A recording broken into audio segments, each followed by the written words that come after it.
adil adalah yang betul, yang dikehendakkan sebagai tajuk yang disuruhkan kepada saya adalah ketua melandasan Islam. Jadi kalau macam tu, kalau umpamanya sekadar bagi makan saja, itu rasa kita bukan orang Islam pun boleh juga. Tetapi kita kawan Islam mesti kena bagi contoh lah kata. Kita sebagai ayah, ketua keluarga, kita tak bini kita tinggal semayang, kita tak arah dia untuk semayang, kita berdosa.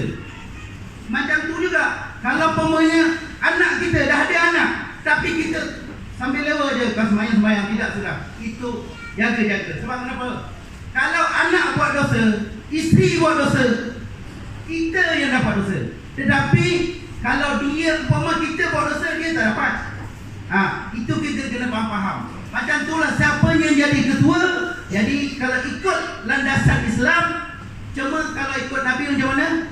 Siddiq, Hasanah, amanah, dan satu lagi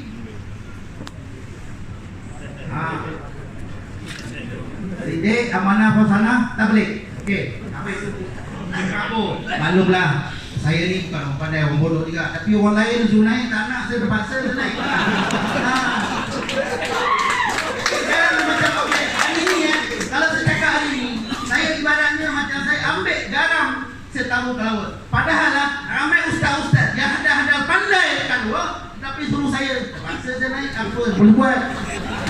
Tadi orang kata dah muka tak handsome, tapi dia gigit juga, terpaksa. Tapi sebab laut, saya nak memeriahkan adalah keilmuan dan memeriahkan kita punya projek lah. Yelah, projek jemaah. Jangan tahu dulu, dengar dulu. Jadi yang dan darab yang rahmat Allah. Cuma yang maksud saya tadi ramai kawan-kawan saya dah ambil.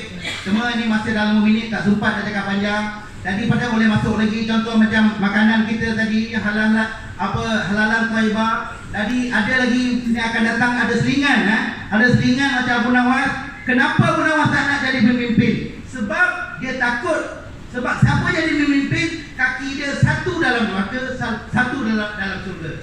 Jadi kita yang sebenarnya siapa jadi pemimpin adalah macam yang dikasihi ayahanda kita. Sekian, terima kasih. Assalamualaikum warahmatullahi wabarakatuh. Terima kasih ucapkan kepada wakil Daun Sayyidina Umar.